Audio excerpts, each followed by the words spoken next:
Ready? Aim! There's too many! Anyone see my mammoth? Stubby!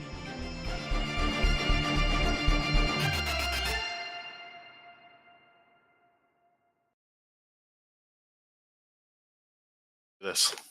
Hello! We're back.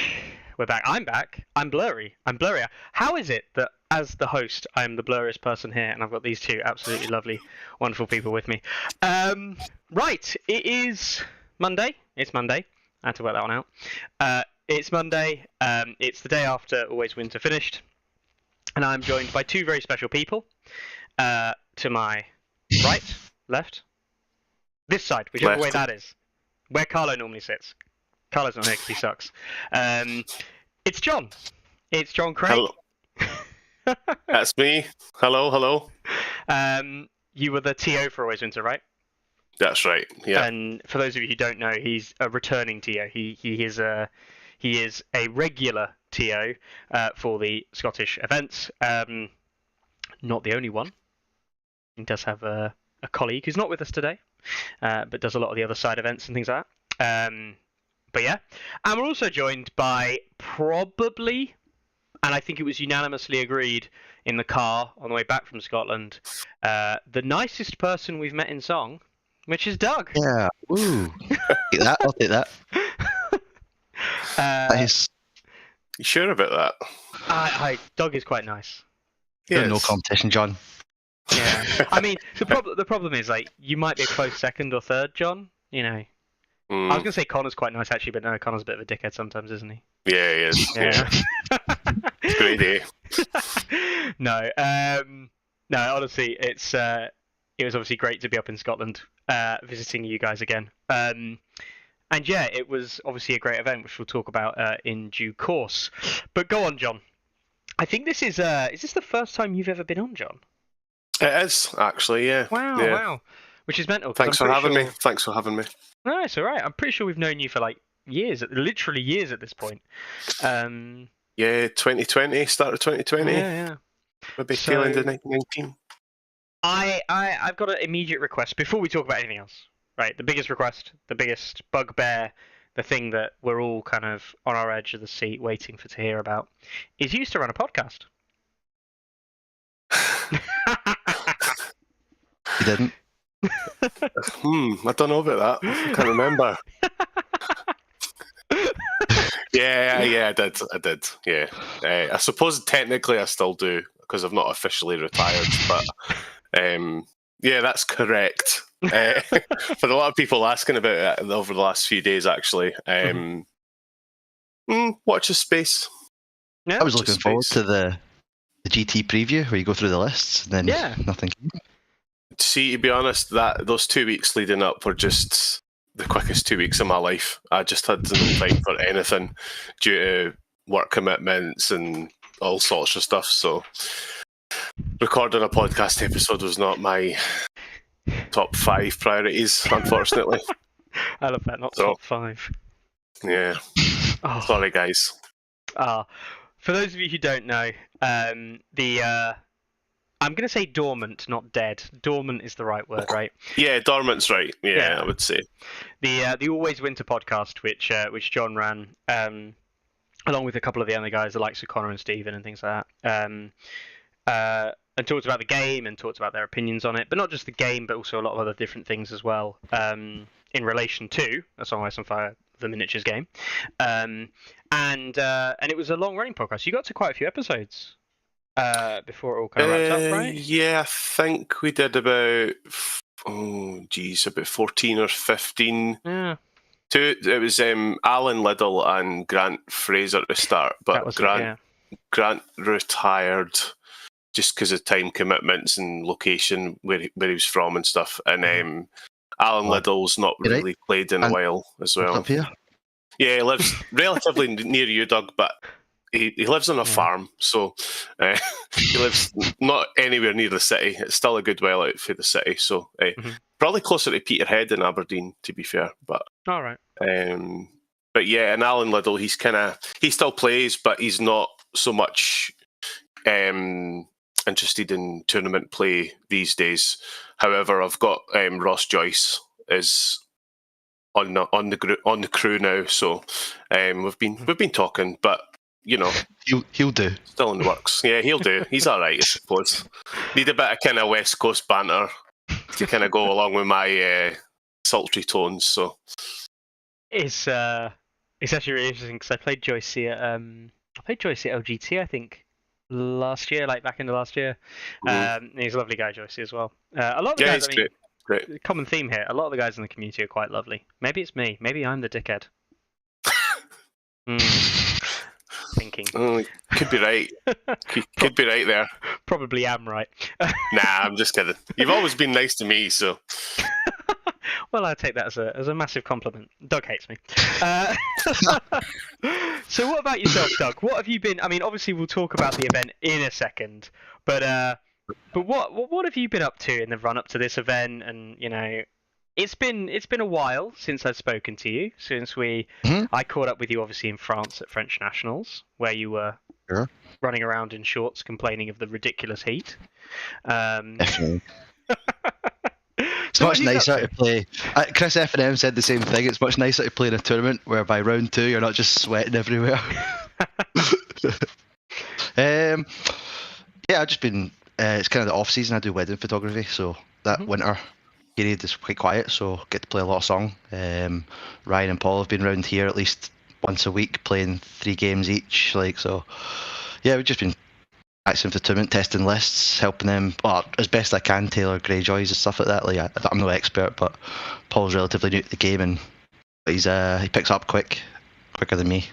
That's cool. He did well at the weekend too with his Greyjoys. He was buzzing after the Saturday. Yeah, he was on top 10 players, top tables. He was loving it. Oh, it was Paul Glendinning, yeah. Yeah, big Irish lad, but he lives here in Aberdeen. Yeah, no. I was chatting to him on day 1, I think.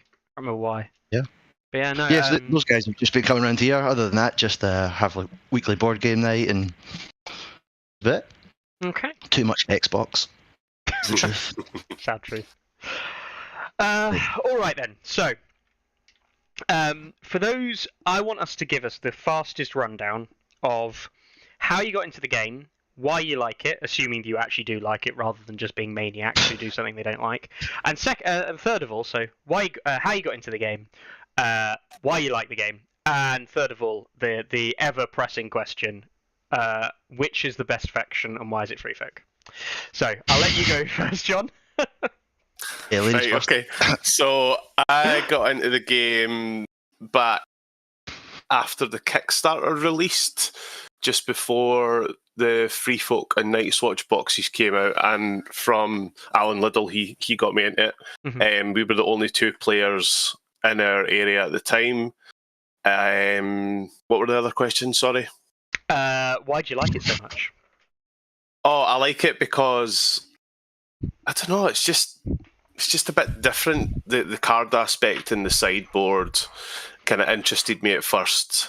Because I used to be into card games as well, but I thought, well, this is a kind of combination of multiple things, and I missed Warhammer Fantasy because it had died, and it kind of brought back a bit of the rank and flank type thing. It kind of filled that niche for me, so that's why I like it. And obviously, I liked Game of Thrones at the time, and since then I've read all the listened to all the books, and I'm really into the lore, and I just like the setting. And what was the last question? Sorry. The last question was not at all a leading question.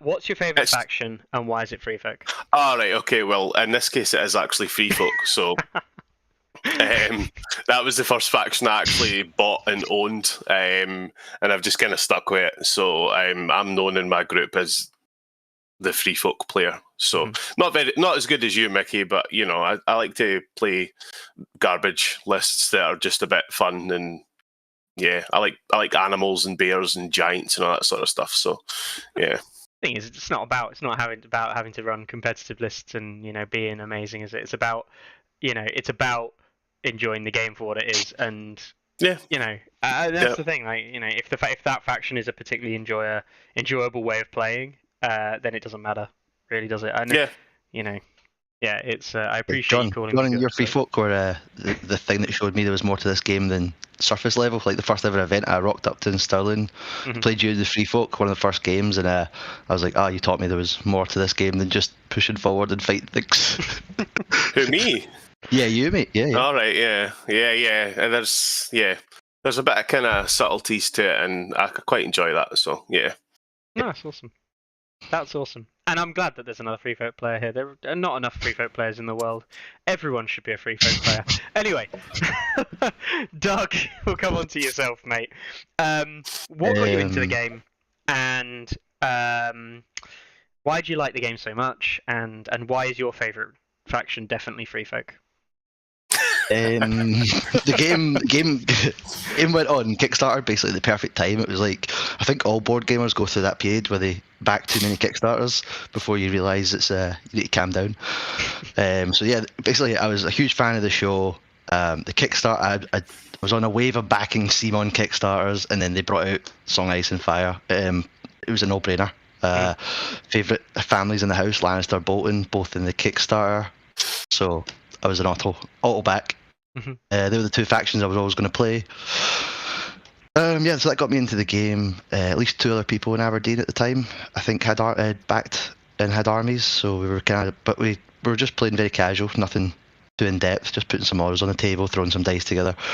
And then, like I said, I just went to Stirling one weekend and met John and the other guys in Stirling and played against them, and met Duncan Rhodes as well and played against him. And it was a great weekend, and there was not really any going back. And then I found Tourney grounds and at lockdown time, and that was a big ramp up. That was when I realised there was a lot of players, and they were taking it serious, and they were talking, strategizing, thinking of things, and then got to meet some of them, and turned out they're all pretty decent people.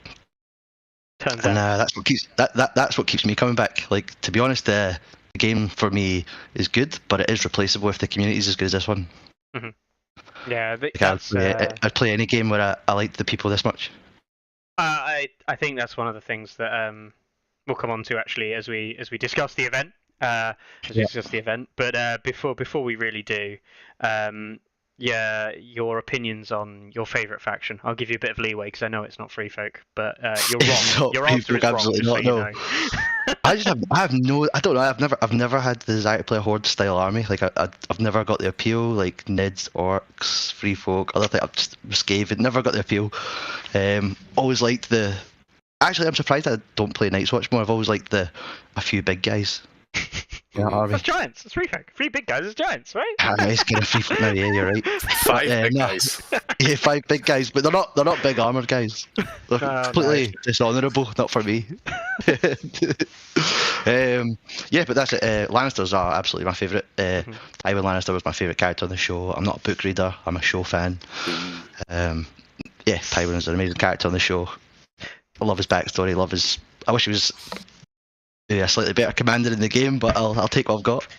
Is it bad that when you said I wish he's, and then I thought you were going to end that sentence with my dad? I wish Tywin was my dad. And I'll be like, well, Doug, no, I'll take it. I'll take it. I could see that. I could see that. Get your mutton chops on the go. Yep, just shave it in.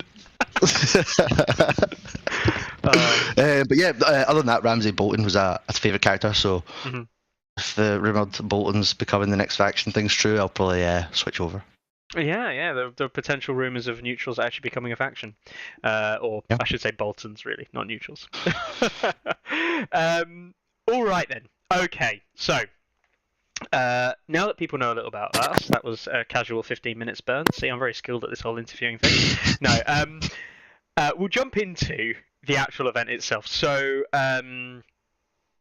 the event has been planned for a while. I think you announced it. I want to say you announced this maybe 8 months ago. I think 6 months are normally going to try minimum. So 8 months could be right. Yeah. Round about that time. It felt like a while ago because I think it was definitely way before the LGT and all of that. And obviously it's been a staple now for I think a lot of competitive players in the UK. It's been a staple on the calendar for a few years now. Since was it 2021 when the first one was? But that was cool. Yeah, there was the first iteration was not always winter, but yeah. And that was quite a small one because it was COVID times, wasn't it, and things like that. And that was a small one. But then it was a case of like when 2022 came around, it was like we should go to this event in Scotland. It gets good rep. Carlo had been up a couple of times as well, and it was a case we went up, and surprise, surprise, we were right. You know, it was a great time last year, and it was a great time again this year. We'll get on to all of that as we go. So, announced, and you did a lot of prep, and I was actually blown away with the amount of effort you put into prepping this year, because I think you outdid yourself. Do you know what? I actually felt I didn't prep as much as I did last year. Wow. But that's just my opinion. It honestly felt like you'd done more. And now I actually think about it. One of the first things so Friday night after the ELO, on the Friday night when we were all going away, you're talking about like Saturday morning, and then you just said, just make sure you're not here at the round start. And we're like, when was round start? I don't know, 9:30. I can't remember. You actually had no idea. Yeah, that was the round timings was literally a copy paste from last year because it worked. So I was like, why change it? Agreed. Why change it? It did work. All right, so go on. We'll talk about the ELO briefly beforehand. Now I know Stephen, who is actually running the ELO, it's his kind of little baby, is not here. But the ELO on the Friday, what was it? Do you know the thought process behind having that? I think so. So Steve, he has been running ELO events at the location Common Ground for a year and a half, Doug, something like that. Yeah. He kind of does them semi-regularly, so I'd maybe say about half a dozen times throughout the year. So he was quite confident kind of running smaller events. I say smaller, you know, kind of 10, 16 people, that sort of thing. And it was basically stole the idea from London GT. So the London GT guys did a side event. I went, that was a good idea. I didn't actually play in the ELO event because of travel and stuff, but I figured it was just if anybody wanted an extra day to kind of practice or another shot at a prize, or they just wanted to kind of socialise, then we just thought it would be a good idea. So I says, well, do you know what? Why don't you run that event and I'll be your spare player and you can be the spare player for my event? And he was like, aye, let's do it. So I says, just attach the name and go for it. And yeah, it seemed to work all right. So. And let's be super honest, it was a very healthy number of players at the ELO event. 26 players. 26, yeah. Yeah. For literally like a day before the main event, and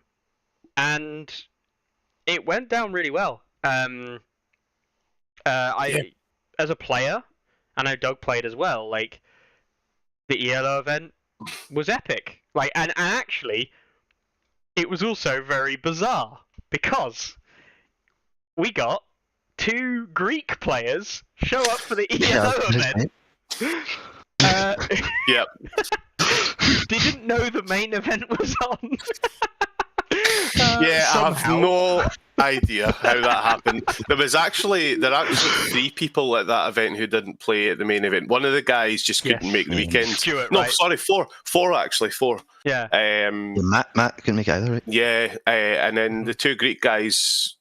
Yeah, I have no idea how or what happened there, but I approached them at the event and I said, look, there's an event happening tomorrow for a couple of days. Are you interested in playing? And they were like, well, we're kind of here on holiday, and on Saturday we're going to Edinburgh with our partners and we're going sightseeing and stuff. And I was like, well, fair enough. You just got one spare day to play, then aye, go for it. Why not, right? Yeah, exactly. I love the commitment of bringing armies for one day. Yeah, that's a better. Great. No, I thought it was epic. I thought it was really awesome. I thought it was actually really, really awesome to see 2 people turn up, and they're 2. The reason I kind of point it out is they're 2 people who, basically hadn't been previously connected with the community really, right? As in like Greek community has been relatively quiet, and then we saw them come out to some like Spain earlier in the year.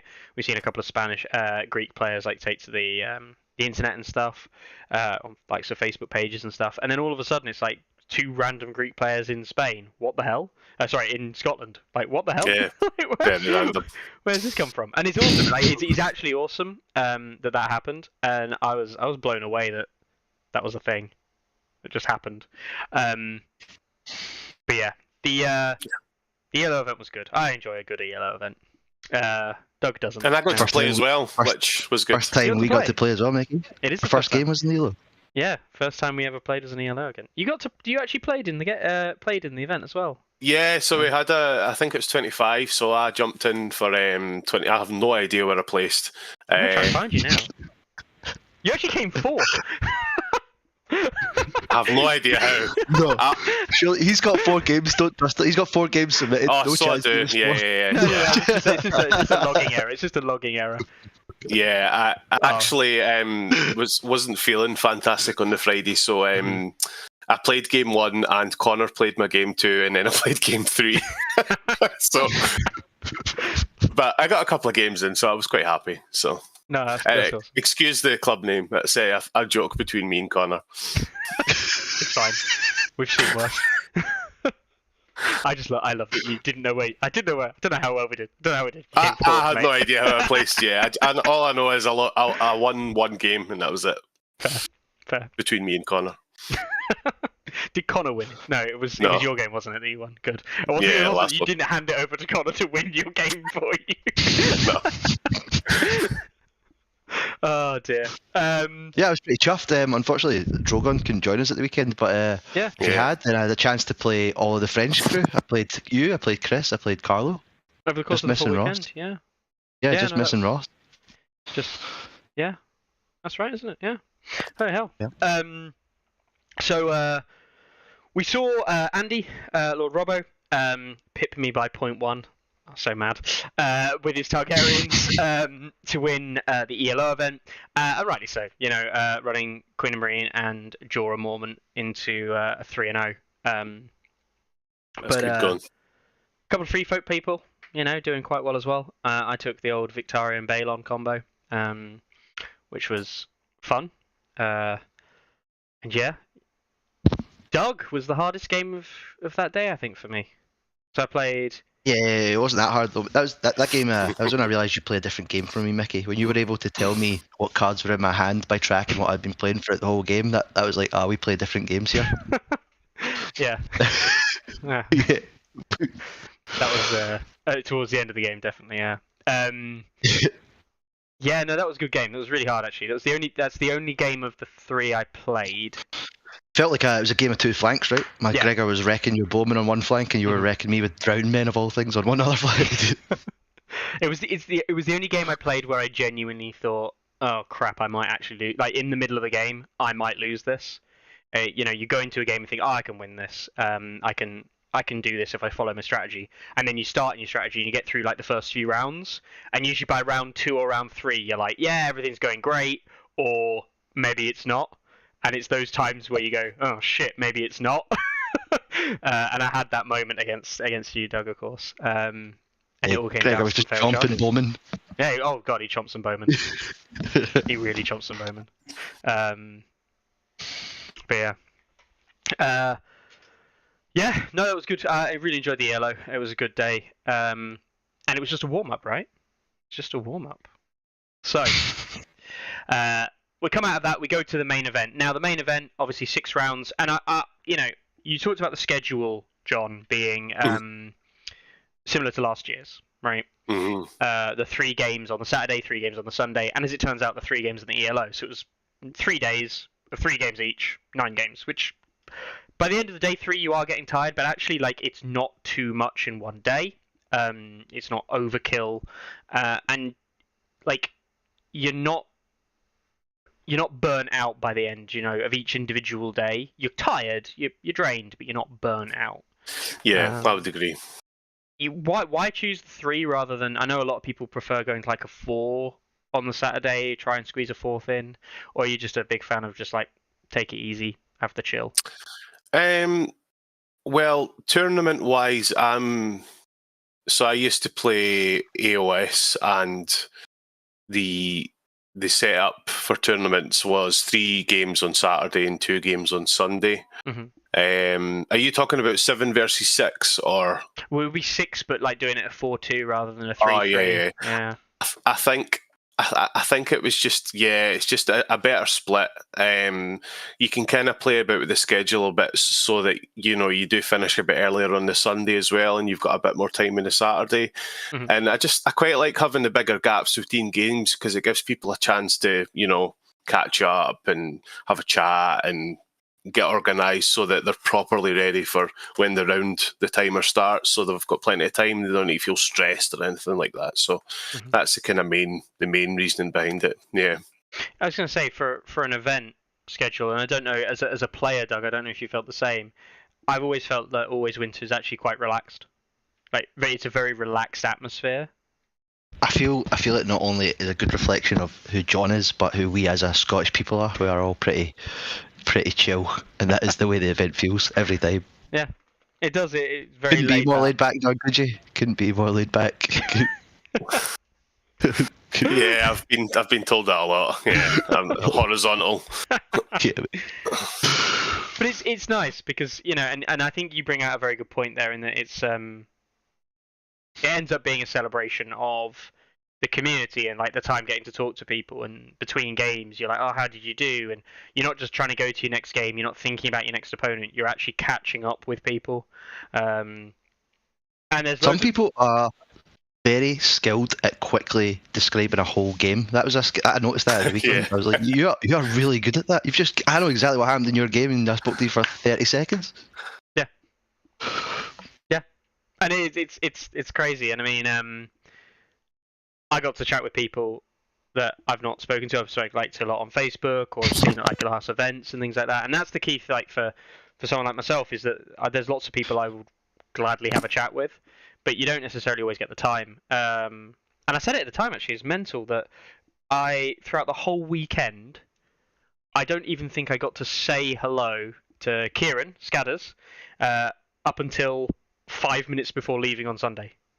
Because there were that many other people there that I was chatting with and things, and it just so happens I hadn't bumped into him really that much, which is mental that that's the case. So yeah, the 3 versus 3, or the 3-day Saturday, 3-day Sunday makes sense in terms of that timing. And I will say that you get a lot of time for lunch. I had a good chat with Steve Butler over lunch, catching up with him, and. Did throw me, John, though, with the 1 game lunch and then the 2 game lunch. That threw me. Yeah, that's a good one, isn't it? Because I had a cooked breakfast on the first day, and I didn't have lunch because I was still full. And then the next day I was like, oh, the lunch will be good. I'll skip breakfast. And then you 2 gamed me. I just like to keep people on their toes. Yeah. That's it. Yeah, it was. I figured, so Sunday's a bit more compact in the timing. So Saturdays, get a chance to catch up, and obviously we've got the kind of social event, and then Sunday's a bit tighter for time, because we try to finish a bit earlier for a lot of people travelling and things like that. So I figured lunch at 11:30 is probably not great, so that's why it's between round 2 and round 3. So no, it's cool. I mean, just as a quick note, this is obviously from the ELO. We saw a relatively even split of factions, which is good. Actually, significantly lower Night's Watch and Martell we expected to be low because they're not out. So that's fine. Yeah. But then going over to the main event, we've talked about timing, but we also haven't really talked about faction split, really. And it was, again, ignoring the fact that, neutrals, they're just not... They're just not popular, as well as not being good. And Greyjoys, I think, when it comes to competitive events, unfortunately, just don't have the representation that they want ever, because they just feel lackluster. But apart from that thing, I mean, that's a very healthy breakdown of the rest of the factions. The other 6 factions are very fairly represented, yet again. Going into the weekend, you obviously saw the lists. Yeah, you saw the breakdown yourself. You posted up the percentage breakdowns. Did you feel when you looked at that looks good? Yeah, I thought it was pretty healthy looking. Yeah, I was a bit surprised at the Martells. I was expecting it to have none. Actually, I was kind of a bit panicking because I was like, I've made a Martell trophy and I don't even know that might go to me. But luckily there was 2, so it was fine. So, but other than that, yeah, I thought it was pretty decent. Yeah. And it had nobody with one faction, which was good as well. So, yeah, which was every best in faction was contested, which is positive. Which wasn't was that quite multiple factions were contested in game 6 as well, which was quite cool. Yeah. Was it literally was it neutrals now? Stephen, he usually plays neutrals, doesn't he? And I think was he the only one last year? Yeah, he got the trophy last year for a participation prize. Yeah. And this year, was it literally in game 6 where they played a neutral off or something? Or was it No, that day? It was Greyjoys and Barras played. Greyjoys. It was Ross and Paul. Wasn't it? Game 6. Yeah. Ross and Paul. Yeah. And the neutral off was game 3, I believe, and I kind of wound them up a bit by putting the trophy on their table during their game. That's good. I like that. Started sweating profusely at that point. And and as it turns out, so the 2 neutrals played, and then the eventual winner is the winner who won that matchup as well. So it's uncontested at least. It would have been so awkward if he'd have won the neutral off and then gone on to do worse. Yeah, I said that. You might need to hand that back over, by the way, so don't go home with it tonight. No, that's awesome. And for those of you who aren't sure, the little trophies that were handed out, because there are some pictures, I'm sure, of these, which we'll get to in a second. But there you go. There's the one there. So this is the free fake one. You can see. You can't see. There you go, free fake. But that's what you got for winning best of faction. Then you had some absolutely lovely, like glass. What do you call them? Glass trophies. Yeah, trophies. Yeah, glass trophies. Yep. With that was for best sportsman, best sports, best painted army, runner-up, and first place. That's it. Best sportsman, runner-up, first place, and best sportsman. That's right. So yeah, those are lovely little glass things with the logo on, the Always Winter logo, right? The thistle. Yeah. They're called tombstones because they're tombstone shaped. Ah, that's knowledge from the man who ordered them. There you go. They're so metal. I know. I've got a tombstone. Undertaker, take me out. So yeah, I mean that was really good. So Lanny Biff was also contested round 6. It was technically Lannister's best faction was also contested. Yeah. Except it would have had to been quite a. I think Chris would have needed a crushing win to take it off Carlo. I think. Still contested. Yeah, still contested. Yeah, it was contested. All right then. All right. So we saw all of that happen. We saw the games get played out, and on the most part, I mean, certainly going back to the Saturday was clean as a whistle, right? I actually can't remember what happened on the Saturday during the day, in terms of like. I can remember my games. I can remember people I talked to and things like that. But do you know when you there was just nothing weird or wonderful that happened. It was just everything was just a solid level of like, this is brilliant. Do you know what I mean? Like there was nothing, like there was no drops. Running smoothly. Yeah, it was smooth, which was awesome. It was really awesome. Registration, there was no issues with registration, right, or anything like that. Certainly. Nah, registration was literally just me giving people freebies because this excellent site. I don't need to do it manually, so yeah, perfect. Just tick them off a list. Ideal. Yeah. And chasing them up a week ago. The freebies are awesome. So last year, We told you, didn't we? Last year we got dice. These dice here in this pack here that I have, and little thrones. Now, we told you that the thrones in our gaming club get used a horrific amount. It's unreal for marking first player and things like that. But this year it was a little corner hole like thing, wasn't it? Yeah. So there was we call them widgets because I think one side's 3 inches, one side's 2 inches, and there's an 1 inch side, but they're quite good for this game for marking the unit if you want to take the unit tray and like future plan and move it back in the right place. It was actually Steve McCormick who printed those off, so thanks again. He had an unfortunate amount of misprints as well. Is it bad? They come out as T's instead of L's.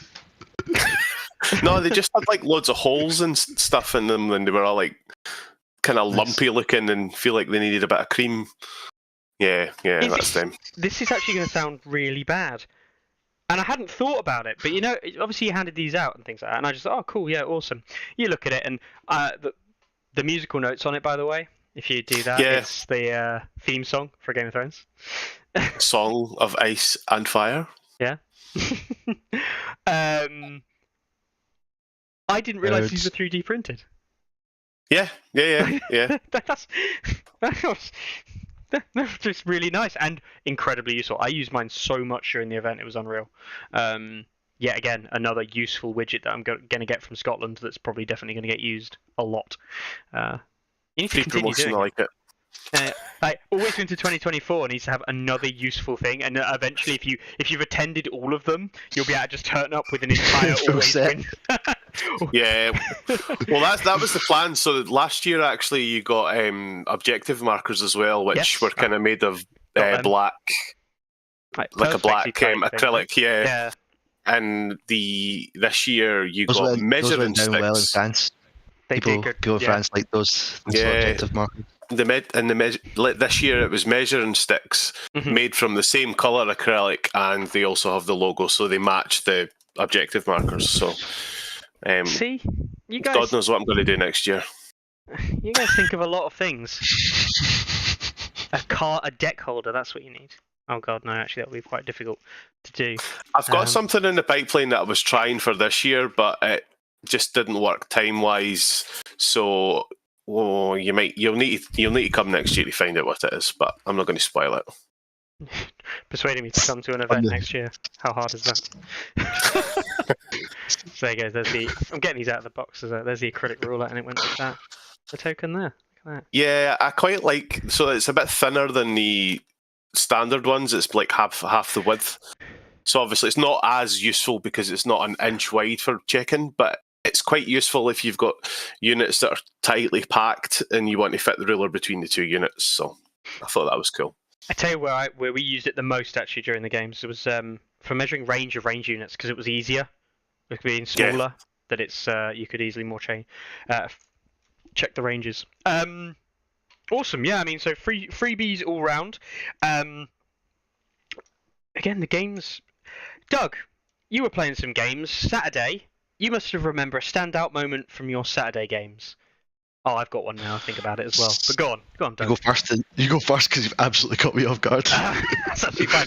I tell you what, there was a brilliant moment. I was playing against Psycho Steve from Liverpool, who obviously got a very good relationship. We were 1-1 going into the game, as in he's 1-1, I've 1-1. Over our course of our history. So this was a bit like a match game 3 in face-to-face world, and I was playing my steer list. He was playing his Marcelin list, and he plays Disciples of the Dragon round 1 because I think sod it, I'm not going to block swords. I'll just let him have it. Round 2 he plays Devotees of the Dragon as well. So I'm suddenly looking at this list thinking, hang on, he's got a 10 activation list against my 9. I'm being out-activated. And then there was an absolutely beautiful moment in the game where he activated his pikeman in short range of my steer fens in a forest. And I said, When he activated, I was like, I'm going to taunt you. And he passed the taunt roll. And I just went, oh, damn. But you're going to charge me anyway, aren't you? And he went, I don't know. And I said, come on, charge me. And he decided to charge me. He did 2 wounds and took Then Supremacy back and took 6 wounds back. It was that moment of absolute beauty where he passed the taunt roll in the game and failed the taunt roll in real life. And that it was a beautiful moment. And then later on in the game, another taunt went off and worked. And this time we thought, it's going to be the same thing again. He's going to charge into me. And this time he charged me. He didn't do any damage, but he also successfully stayed alive from. He didn't fail the Then Supremacy check this time. But yeah, it was a glorious game. Really, honestly, it was a really fun game for me on Saturday playing Steve. I mean, I like Steve anyway. Steve's a nice guy, and that game was especially fun, mainly because we just butchered each other as well. Who doesn't like it when you butcher each other and just good old butchering each other? Anyway, that was my story from Saturday. Doug, what about yours? My standard, well, game 1, first game against the new mag type list with all the giants and monsters. I was pretty scared going in. He deployed in a scary way, he advanced in a scary way, and then my crossbow's one-shot mag, and then the game just turned. How did that happen? So he had one shot. He had 1 wound on him, and I rolled all 6 hits. He failed all 6 saves, and then I hear me roared, and he failed on a 5 and took the. That makes me so sad. Makes me so happy. It's just unfortunate, right? It's just dice games, right? Dice games. But after that, yeah, it was just like the game totally switched, and I was not on the back foot. Mag was gone. And that sounds like my game 1 ELO. Game 2 was my second game ever against Carlo, and was just aiming for improvement over the last game in France, which didn't go well at all. But yeah, I got improvement. I even got some praise, so I'll take that. There it is. You got praise. I got praise, yeah. I got praised. I mean, I got praised, but really, he's praising Leet Teddy through me. Leet Teddy did a manoeuvre to me with heavy cav, which I then did to Carlo. It didn't work for Chris. It didn't work for me. And then Carlo said he was going to try it against Chris F&M, but then Chris F&M did it to him. Yeah. Oh dear. Yeah. No, it's that's amazing. So I've got to go to you, John. We've told you about our experience playing games. What was your favourite moment of day 1 Saturday? It was a bit of a blur, to be honest with you. I spent a lot of time cutting out and doing lots of boring stuff. But the one thing I do remember is round 1 spot prize. Mm-hmm. So I can't remember what it was. It was something to do with a panic test or something. Like losing a unit with a panic test. 1 or 6, right? Was it something like that? Yeah. But there was also an additional spot prize for the entire day, courtesy of Connor. So it was the first person to get completely wiped out, and then Paul Whitehead came running up to me about 5 minutes after the round started, going, "Oh, I've rolled a double 1," and I went, "Oh, cool, there's your prizes." And then he literally came up 5 minutes later, being like, "Yeah, he's wiped me." I was like, "Oh," and he offered to buy him dinner. That was it. Connor was going to buy him dinner as well at this carry. So that was the prize. But then he went, "Oh, does that mean I get 2 free dinners?" Because Connor already owed him a dinner from last year. So I'm not sure if he ended up having 2 dinners, or if he's just going to carry it over to next year. I have no idea. Maybe. This is the eternal problem of Connor owing this one man food for the rest of his life. Yeah. And the only other thing I remember wasn't related to any games, but me having to manually redraw the round was a bit of a nightmare, because I had to handwrite them on, and I was trying to... No, it was Connor wrote it down for me. And then I was trying to read his handwriting, and I was like, what does that even say? I think I got them all right, so it was fine. It was fine. I didn't even realise that you'd done that. That's how switched off and busy I was. But I did it during the first game, but after everybody had picked their lists, so that it didn't screw anything. So, but I just did a lot of walking around, looking at games, looking at painted things, having a bit of a chat. just catching up really, and try to get everything organised. So it was a bit of a blur. Yeah, it was a bit of a blur, definitely. Fair. That takes us to the Saturday, so the Saturday night, right? Because one of the what has become a staple, I think, now of Always Winter, and I think it's such an important thing, because we talk about community, right? We talk about people in the community and community-related stuff, and that is the curry night. I think quite a few of us went to the pub beforehand as well to get a couple of drinks, and then go for the curry night. And do you know how many people were there, John?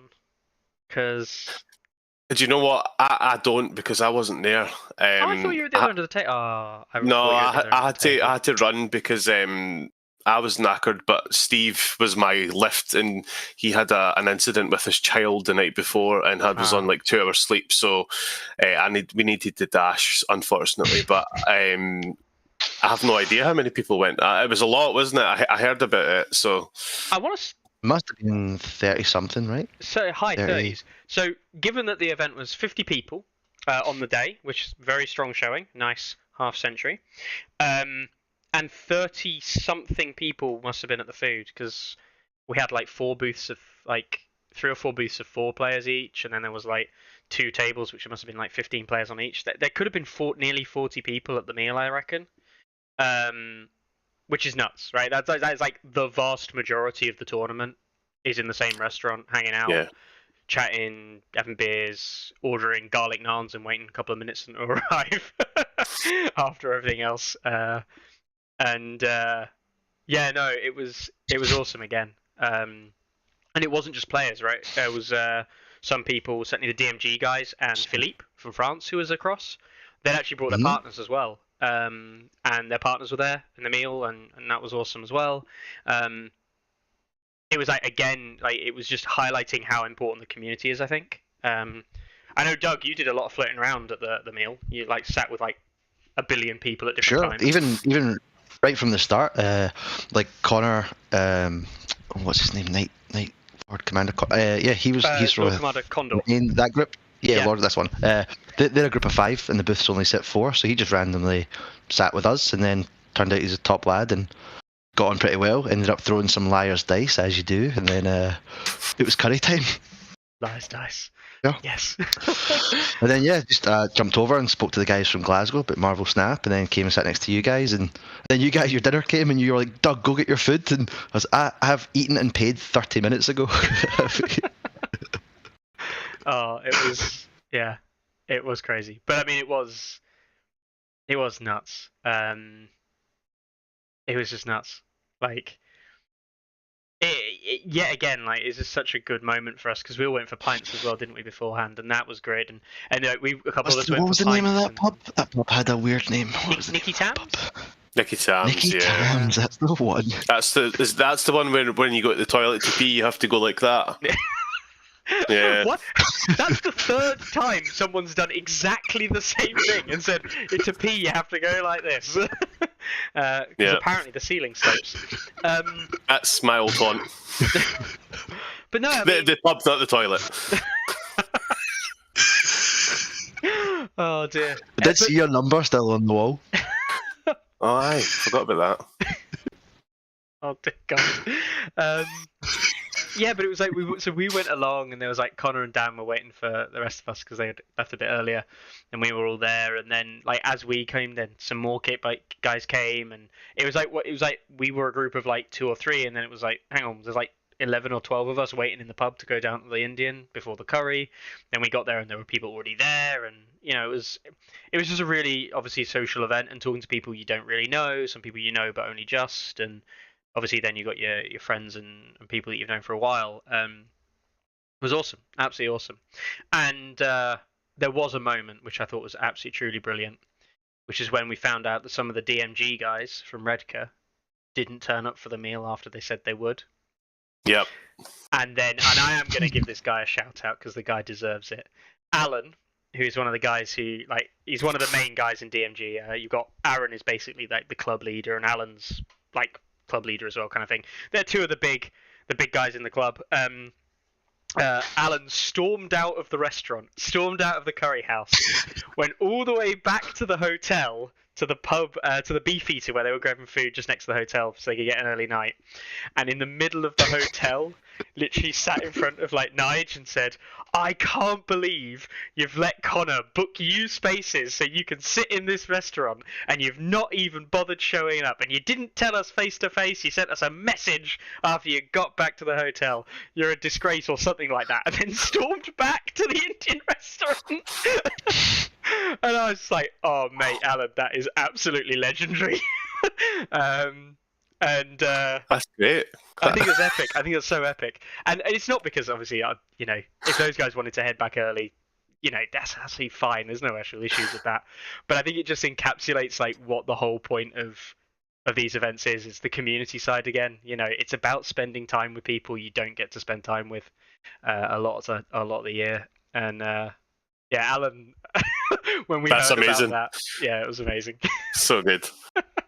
Yeah, I feel really bad for not going. That I was kind of gutted, but the two of us were absolutely burst. Like, we were like, we need, especially because the clocks went forward as well. Yeah. And then the two of us got loads of beauty sleep, and we were nice and fresh for the Sunday. So we're kind of glad we did it, but also kind of a bit gutted we didn't stay out and see the antics. So Next time we'll send Alan after you. I mean, I'll give you my address, and if he wants to stomp all the way over here, then he's free to do so. Oh no! And which is great. And then obviously back to hotel and a relatively early night, actually, to be fair, in preparation for Sunday. And Sunday came round, and it's obviously moving up towards the final games and everything like that. And obviously Sunday, no issues. And I think the biggest thing, and I do think this is quite important, you'll go down and you'll check that there are 50 people at the event, right? Yeah. And you'll see that 50 people played all 6 games. Yes. We didn't get a single person retire from the event. That's right. Yeah. Do you know what? I was really happy with that. I've not found that to be a major issue with tournaments up here. But everybody turning up on the second day was obviously great, and everybody turned up on time, which I am eternally thankful for. So thank you. And I apologise to everybody. I said at the round, be here at 9:00 sharp on the Saturday, and the round didn't actually start until 10. Whoops, my bad. So sorry for all the people that turned up an hour early for registration. But that was time to chat as well. So yeah, definitely. And obviously no drops at all. And I mean, you say it's not been a problem up your end, but I think that is, as much as you're right, it may not have been a problem. There's also the silver lining to that, right? And that's definitely an indictment of your hosting of the events. People don't want to leave early, right? People want to stay for the whole event. It doesn't matter how well they're doing. The vast majority of people are more than happy to come along and just play at the event because that's what the event is for, and that's what they value, is playing at the event. Yeah. That's the plan. Yeah, that is you as a TO, it's you as a host, it's you as a tournament organizer, doing the right thing. Doing the right things so that the community is happy. So that's a huge kudos to yourself, John, for that, and thank you. Not just yourself but the team as well around you that helps support that, and I think that's so important. Definitely. I mean, sorry, can I just quickly say, I think a lot of that. I think you would probably agree to say that the tournament, obviously, people want to win, and I think some of the events you're maybe describing as people who were there to win and are like, well, I'm not going to win anything now, so I'm just going to go home. But I feel that's the importance of things like painting prizes, sport prizes, additional things as well, which I think helps. The spot prizes are good. The spot prizes were you did a great job of it. It's good. I think my favourite one with the spot prize. It was in our game, Doug. In our game, Doug. It was like I can't remember the spot prize for that particular round, but whatever it was. I can. It was crit fail panic. That was it. Crit fail panic. Yeah, and I got like it was like round 1 or something of like a crown bomb, right, or something like that. I can't remember. And I was like, you got the crit fail panic, and so I was like, oh right, I'll tell you what, Doug, that's the round thing. I'll go and ask John, and John was like, oh, it's already been claimed. And I was like, oh man, I was getting it for Doug as well. It'll be so disappointing. And he just go, oh, there you go then. And it's like it is stuff like that makes a difference, you know. And it makes people just a little bit like happy is probably the wrong word because it's not really happiness, but like. I don't know, valued, I think might be the right word. You know, it's about having that value from the event, and as a player, you feel more valued because it's your experience that's being valued, not winning or losing. Yeah. And I think that stuff like that is really good. And we saw it at French Nationals; they did something similar, and it was awesome back then. They did awesome. Like I can't praise that enough. What they did, like I feel like at least multiple times every game, like there would just be an announcement made, and then all of a sudden people were winning boxes of units. It was crazy. Yeah. And similarly with yourself, like giving away the various different prizes that you gave away, and I thought that was awesome. I really do. And I think there's a lot to be learned from that. Doug just went dark. My lights just went out. Great, isn't it? 2 seconds to deal with that. So yeah, and then we get to the final. I played Carlo in the penultimate round, losing in Fire and Blood, sadness. Carlo winning, ultimate sadness. And then it went on for Carlo to play Chris in the final round. I was playing Adam Harbo from DMG. And Carlo beat Chris to go undefeated 6-0. And I played an epic barnstormer of a game with Harbo where I had the moment Tully Cavaliers charged a unit of Spearwives and generated a casual 16 hits. And I went from 12 health to 0 health. And I didn't even roll a panic check, I just died. So that was scary as shit. That's not great, yeah. But it was a great game. You know, that happened, he killed, like, so he was killing things, but it was a secret mission of game mode, and I was able to catch his Tully Cavaliers at the end and just kill them to take the win. But yeah, no, really good game to end the weekend on for myself. I really enjoyed that game with. I really enjoyed Carlo, myself and Carlo's game. Although me and Carlo playing is, like we do it down the club all the time. Well, less so than we used to. But like, yeah, it's always good games when we face up in a tournament. And yeah, no, it was epic. Doug, your Sunday. What was your favourite moment from Sunday? Sunday games were getting a chance to play against Scadman again. So last year, always winter. I feel like final game, Dark Words against Scadman. Made a silly mistake. I think it cost me the game. I had sleepless nights for days after it, so it was good to get another chance to play against them. No, honestly, like it bothered me. It was just such a silly mistake. But anyway, got a great game against them. Basically, it came down to his marked Ghost with a coin on him fighting my marked Mountain with a coin on him, and Ghost somehow won that fight for a 5-point swing. But it was a great game. Fair. Yeah. That's why he played the. I played the board very well, and he played the tactics board perfect. He outplayed me on the tactics board. Which is where it's at, right? And he gets another win over you. Does this mean you've got more sleepless nights ahead? I know. No, I'm happy with that game. Nothing went wrong in that game other than dice. I'm happy with that. Fair. And also we saw so in the final standings, obviously Carlo going 6-0 with his Lannisters. Sam Shaw pipped me on secondaries in his last game. Got a crush against a Baratheon. Absolutely slaughtered. I think it was Flixie's Baratheons to take a crushing win and win the event. Or not win the event, come second in the event, get runner-up. Carlo won the event. Now, Sam's the real winner. Carlo never wins. So Sam gets the runner-up prize, deservedly so, for a very strong showing all weekend with his Targs, going 5-1 with Targs, which Targs as they currently stand is pretty impressive. A lot of people saying that it was really interesting to see him run Mother Dragons, which I think is good as well. Mother Dragons potentially back on the menu as an option. So yeah. Then that was best Lannister, best Targ, best Free Folk, myself.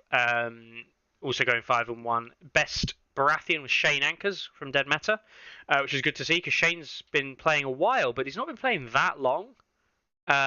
He's not like a super experienced, years behind like some of us are now at this point. Literally 2 or 3, 4 years behind our belts. He's a much newer player than that, and he comes away with a very strong showing with his Baratheons, which is awesome. And then we see Scabman with Night's Watch in at number 5, and you get all the way top 5, all different factions before you hit some copies in Targaryens and Lannisters. Happy with that. Yeah, really healthy, I think. In terms of what you can win with. You can do well. These are all the top 5 there are all people who only drop one game. And every single one of those top 5 are different factions. And that's got to be a plus. Superb. Yep. We move down, we see Targs again, we see Lannisters again, but we see the first Stark coming in at number 8 for Harbo. Very much deserved. Really like the way he plays very aggressively. He just wants to kill things. But I also hate him because he beat my clubmate Dan for best Stark, who really wanted to get it again this year. And then every time I've seen Harbo field an army, it's always just something you do not want to play against. First time I ever met him, he was like, "Here's 3 flayed men to deal with." I was like, oh. Every time it's just something you don't want to face. The way I explained it to him, like after his game, because I think it's the first time I played against him, certainly in a long time. The way I explained his game plan, and it sounds like really crude when I explain it, but he really does just kind of ram it down mid, right? And that sounds like, not very specialist, not very there's no etiquette, there's no skill or whatever, which is not actually at all the case. What he does is he presents you with a list and goes, I'm going to fucking come at you. Do something. Because if you don't, I'm going to fucking kill you. And he does. He kills you. And you're like, oh shit. And he knows he's doing it as well. Like he's not afraid to take risks that get him killed as long as you're dying too. And that kind of game plan, although it is a little bit risky, I think is also like to be good at that kind of game plan and to pull wins out with that game plan is like actually a skill in itself. So he really does deserve quite a bit of kudos for doing that with Starks of all factions as well. And then a bit of a sad showing though for the old Greyjoys, with Joycey coming in at 17th. As expected, Greyjoys not really pulling their weight. But 17th's not too bad for Joycey, is it? Respectable. Yeah. Yeah, respectable. Like I said, at the end of day 1, Paul was in the top 10 with his. Like, they were doing okay. Yeah. Just dropped out towards the end, unfortunately. We then see the first Martell is it Philippe down just below the halfway mark with his Martells. Obviously, Martell's very low numbers, not released in the UK, but he does get to be just the top of the second half. But we've got to give him a shout out, right? Which is Nige, who came perfectly middle. Yep. And beating Alan, his nemesis, in not just position, but also taking middle, which is the position trophy that Alan wanted. And that's what he got last year. Yeah. That is an ever-growing rivalry. And they're from the same club, which makes it even so much better. Yeah, it's amazing their patter, or their banter, whatever you want to call it. I thought it was so funny. So you announced the winner, right? You announced Nigel as the middle game master, the middle table master, and half of the room erupted, and Alan's just like, "Oh fuck this shit!" He's obviously like, "No!" In jest. I was in the exact right spot to catch it right on camera. I got Nigel in the background celebrating, and Alan in despair. It's perfect. Yes, can't wait to see that. And there he's in chat as well. That was but it's things like that again, like, and I know that obviously the Dead Meta guys is a big group of them, but it wasn't just the Dead Meta guys, it was a lot of other people as well who kind of understood, if you will, the lore of that situation, and And again, it just shows you how well the community is kind of adjusted and talks to people and shares things, which is fantastic. I think it's really fantastic. And then I'll give him a shout out because we already spoke about him. But Stephen coming in at 29 with his neutrals, final faction there to get the representation. Overall, then, were you happy? Were you happy overall with the results? Obviously, we're not happy that Carlo won. Never happy about that. But are we happy with the final results in terms of like where the stats look like and how the event kind of played out in your mind and all that kind of stuff? Yeah, I was happy. I'm really chuffed that it was all different factions in the top 5. Even the Starks being 8th was decent. I'm very happy with how it played out, to be honest with you. Just a bit of a shame that all the prizes went down south, but what are you going to do? Well, I'm glad you didn't win though, Mickey. You won France, and if you start winning tournaments back to back, then it's I think it makes the game a little more boring. I like that you have a challenge. I like that you've not just ran away from the pack. I like that you have to be worried about each game. I like it. Yeah, it's better. Keep the fear alive. Oh yeah, I mean, it's. I was saying to somebody else, and this is not a detriment to anyone else who attends events, but I lost to Chris F&M at London, of course. But I'm under no illusion that if both me and Carlo were at no event, then ultimately, if one of us wants to win, we'll probably have to beat the other. And that's not to say that we won't have to beat other players. We might not make it there, but if we want to win, that's almost certainly going to have to happen. Man, when you guys were playing, I could spend a lot of time because you were directly across where I was sitting, and there was a lot of going on. I don't think Carlo cracked a smile once. Oh, no. And I was like, are you all right? And he's like, yeah, I'm just, I don't know what to do. And I'm like, all right, okay. Right. Are you happy? And he's like, yeah, I'm very happy. And I'm like, well, that's fine. I'm not happy I'm playing Mickey, but I'm happy I'm here. And I'm like, that's the main thing, right? So. Oh, thanks. Yeah. Yeah. But that's what it is, isn't it? But you were smiling, Mickey, so. I'm always smiling. Yeah, exactly.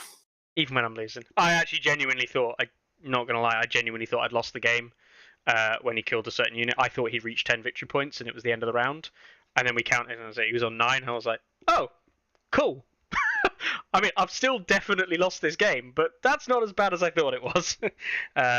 So, yeah, that was a moment of despair followed by a small moment of reprieve. But yeah, no, it was good stuff. There is one thing, and when we look across at Adepticon, we will see, something that discussion on the balance, really, ultimately. I will say, and I'll preface this for anyone watching, I do think that Free Folk are the strongest faction, myself.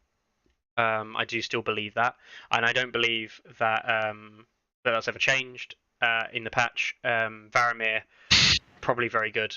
Probably one of the strongest commanders, probably the best. But I mean, I'm really enjoying Styre. I played Styre the vast majority of my games because I absolutely love him. Always have done.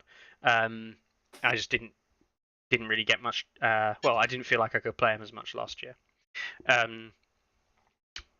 Jon Snow, 71% win rate at this event, and Kevin at 61% win rate across the games. Not that many for Jon Snow, 14 games played, but Kevin had a massive 31 games played. Are these kind of numbers where you're looking at thinking a bit higher than we would have potentially like? Obviously, some of the commanders are much higher, but the play rate's low, or they're only represented by one player. What's your feeling on the called Kevin and John coming up? Can I jump in on that one? Yeah, I think it was quite a lot of people's first time really seeing Kevbos and what Kevbos can do. Mm-hmm. I think going forward, people are more ready for it. and they'll block those crowns and they'll block those swords and they will not let them shoot us 4 times around. And I just think it was almost like a shock and awe attack. It was for a lot of people that was like never seen Kev bows. Now they know what Kev bows are. They'll be ready. Yeah, because I mean they are really good if you let them keep shooting. What's your opinion, John? I think when you were asking, do you think you've seen those numbers and you thought a bit more than I would like? I would say yes, even especially the representation. So what Kevin was the most picked commander, wasn't he, at 9? Yeah, and Jon Snow was only 5, but yeah, I would have liked to have seen a better spread.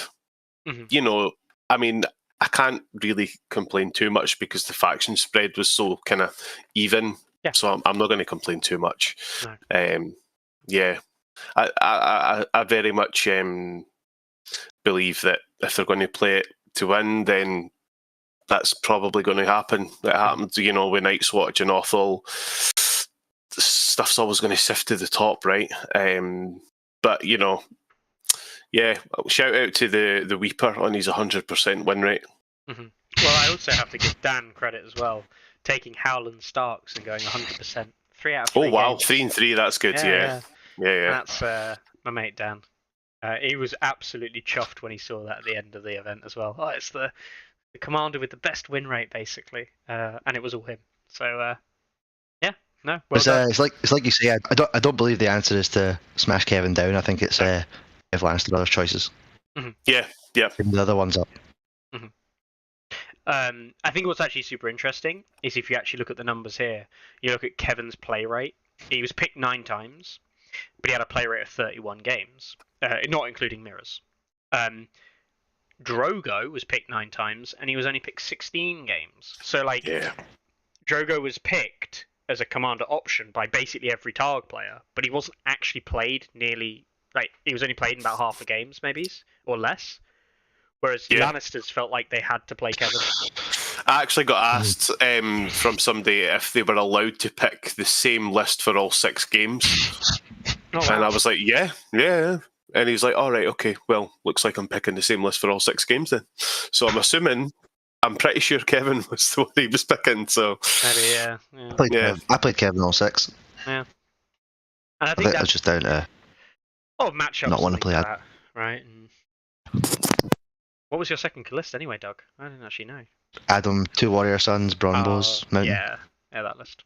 I had a lot of fun. I basically played that list for all of France, and then I played all of Kevin for Scotland. That was my idea. Okay. Sure.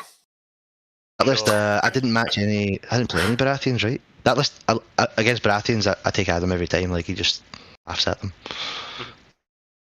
Fair. No, that's fair. All right, so we have got some pictures, right? After talking about the stats and things like that, we've got some pictures, and then we'll discuss a few other things. Can I shout out something as well? So earlier you were asking about highlights of day 2. Yeah, so yeah. My highlight as a TO, I'm not going to talk about what something happened that was bad for me, but the people that I spoke to will know about it. But this one of the spot prizes was you need a 6 to charge, and if you roll a 6.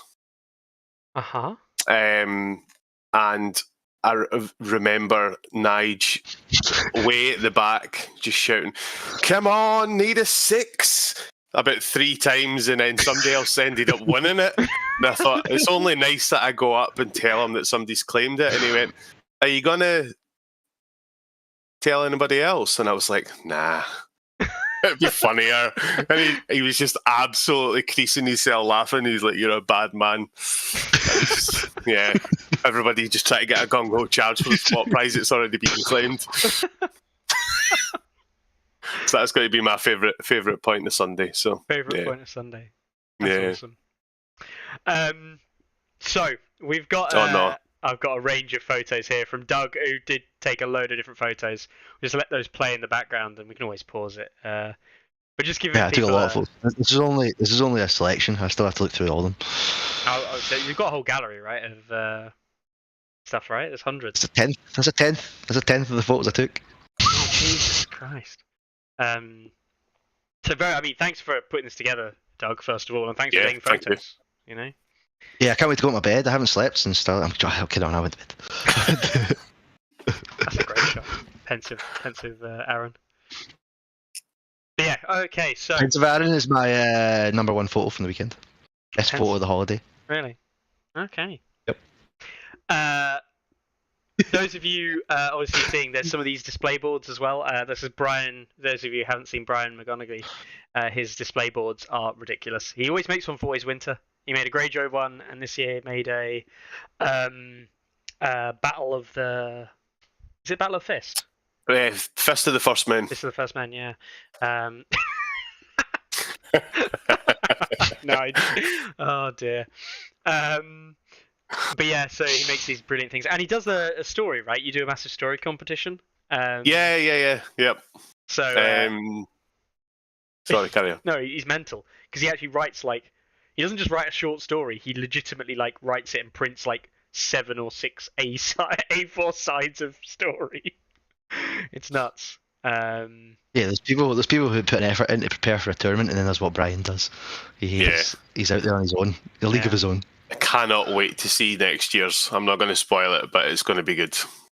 I already know. A picture of Chris eating a buttery isn't even meant to be in there. That was just for me. I honestly thought I'm pretty sure I've hidden that. I don't know why that's coming up. It's what we need in our lives. We need more people eating butteries. Oh, Peter, love it. Is it all right to share this website, Doug, with all these photos on it? For sure. I was going to do it after if you weren't. Awesome. I mean, we'll both you can do it because it lowers the amount of jobs that I need to do. I'll share it as well. Yeah. Sure. But there was some. If that's okay. Oh, I'm sure it's fine. Yeah. There was some fantastic paint jobs as well, and I mean, one of the things that That's originally the only reason I brought my camera. I've never taken pictures of minis, and I have all the equipment. I wanted to try it, and then obviously when you've got a camera, people are like, "Can you take pictures of everything?" I was like, yeah, okay. It's honestly. That's really not what happened though. You came up to me and asked, and I was like, No. Yeah. It was Stevie the day before was like, "Can you get all these pictures to me?" And I was like, "Yeah." And I was like, "Oh, I'm doing it now. I may as well just keep doing it for 3 days." I like doing it. The photos are cracking, mate. They're really good. Yeah. Here's one. Anyway, so the miniature ones were. That's why I brought my Sir camera Carlo. to take mini photos, and I'm actually pretty happy with how they came out. I think they came out. There they are. Nice. You can zoom way in, and you can see unbelievable details of some of Chris F&M's work. It blows my mind. Mm-hmm. No, some seriously. Obviously, that we talk about, and Kurt said in chat, they're amazing paint jobs. It's not actually the fact that there were amazing paint jobs, right? Because we've seen Chris F&M's work. We've seen some of Tim Whitney's stuff. He had some new stuff come up. But it was the fact that actually, there was just so many people there had painted armies and fully painted armies and painted units and things yet again. And one of the Greek guys, for the ELO, one of the Greek guys actually said, "I'm surprised to see so many painted armies, because in Greece they have some, but they don't have that many." So yeah, that was really nice to hear, even if not necessarily realize, if you will. Oh, there we go. Nige. Nige and Alan. Yeah, that's so Nigel's in the background of that photo. You can see him cheering, and Alan's just cringing. Let's go back to that, don't we? Alright, I'll let it play out.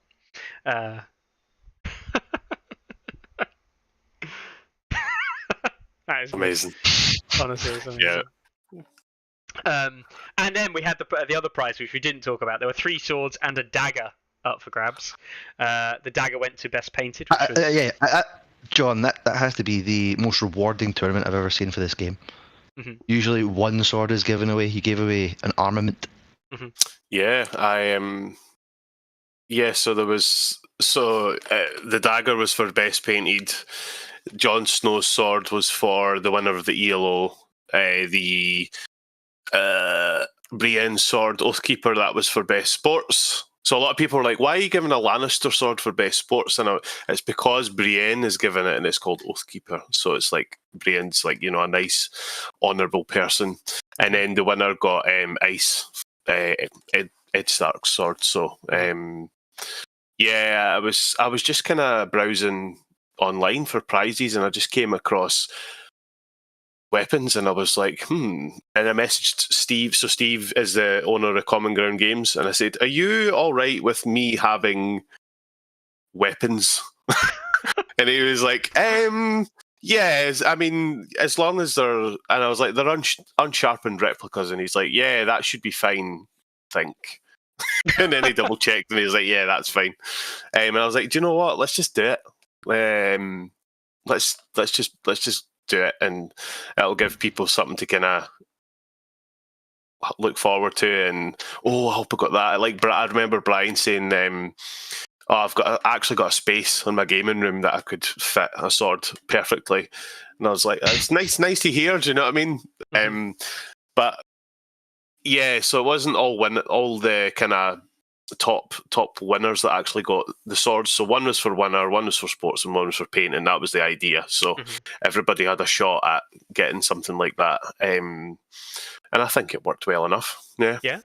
No, definitely. Yeah. It was. It's really good, and I'd say the variety and the various different things that were up for grabs for the different prizes and things. And to nobody's surprise, Chris F&M walked away with Best Painted. And when I say Best Painted, Chris F&M All walked three. away with literally Best Painted. Best painted model, best painted unit, best painted army. Yeah. Yeah, and again, if people haven't seen these Knights of Castle Rock, you can see here they are stupid, and I hate them. What is probably the best thing? This picture, Mickey. If you can click on that picture and zoom in on that shield to see, like, the tiny details on that shield are all perfect. I don't know if you can zoom. I can't remember. I can't zoom Maybe not. easily. No, but you can. No. You when people look themselves. Oh wow! Check Yeah, out that you shield. can see that that. shield That's is insane. Yeah. I did know. I was playing against Chris in the first round of the ELO, and I was kind of, I was not played in ages. I was trying to refresh the rules, and the one thing that did draw my eye was his guardsman. The guy with the checkered banner. Oh, the peasant basically with a. It caught my eye, and then I went like that, and then I went to get a better look, and I was like, "Whoa, that is." It looks fake, right? Incredible, that yeah. banner, I was like, it looks "Wow, fake. that's crazy. That's crazy good." Yeah, I mean, we've seen I've seen that army so many times now that it's still amazing every time you see it. Try and find a good picture of it. But the good thing was as well is if I don't know if there's one. during the So basically, what happened is that I didn't have my flash on the Friday when he played that unit, so it was on the table. I didn't get control. Right.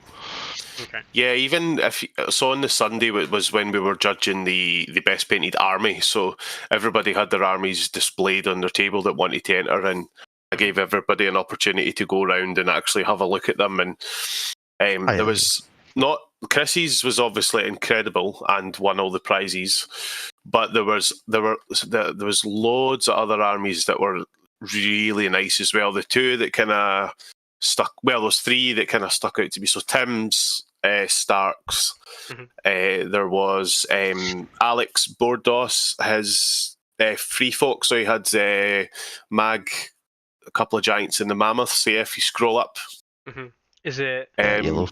Down, the yellowy photo in the middle. Oh, that one. Not that one. No, down, it's down, really down. bright yellow. I don't know. It's the desert base. Colourblind? Yeah, that one. Up. That one. Yeah. It Yeah. is that one. Yeah. Right. I didn't see those. They were incredible. He had his on display right at the bottom in the corner on the lower tables. He didn't. I initially wasn't going to enter, and I was like, "Are you entering for the best painted?" And he's like, "Nah." And I'm like, "Why?" But so he ended up entering one of his giants in for best unit, and he actually came second. So he got the second most amount of votes. His Mag lost. And then the kind of third army that caught my eye was Johnny Bull's Boltons, which might be just underneath. Yeah, that's them. Those were You made me. incredible. He didn't enter those because he hadn't put a rocks on the second unit of flayed men, so he didn't want to enter the whole army. He didn't put snow on the bases. You made me go to him. I was like, get your army out so I could take photos, because he wouldn't even get it out of the box. And then he ended up getting quite a lot of votes, even though half the time he didn't have his army entered. So, Yeah, they were incredible. I couldn't stop coming up. Every time I passed the table, I went up and looked at something else, and I was like, geez, oh, that's nice. Even though it's very muted, it's still really nice. Colour scheme, and he's highlighting and stuff's cracking. Obviously, the Bolton's going for like that, the Bolton pink, as it were, the Bolton pinky purple, and that is the best, one of the better pinky purples I've seen. I saw one other similar to that, and that was really good. But I really like that. I really like that. Yeah, no, I mean, the painting standard is very strong across events, and the community stand as a whole is just, you know, I'm not going to say it's getting better because I don't actually think it's ever been bad. It's just that I think it's now, you know, like yourselves, we're celebrating community arguably more, I think, now than we're celebrating winners of events, and I think that that's actually a positive thing. And I think that's really good for the game health and the game growth, and I think this is what creates strong community that we see in the UK. And it's getting stronger, I believe. You know, so that's absolutely fantastic event, and the various different prizes for the various different things were fantastic. Even, you know, swords separated, like the actual, like what you came up with for the different stuff was really good. I mean, these trophies here, for example, were great. Yeah, those are Steve's. Yeah, he printed those as well, but I think him and his brother came up with the designs or something like that. But even he could have just printed them, but he actually took the effort to paint them and stuff as well. So I think they're pretty cool. Yeah. No, it was an awesome event. You can also view all the winners there, including all the hype. Get to look at me 20 times, unfortunately. Yeah.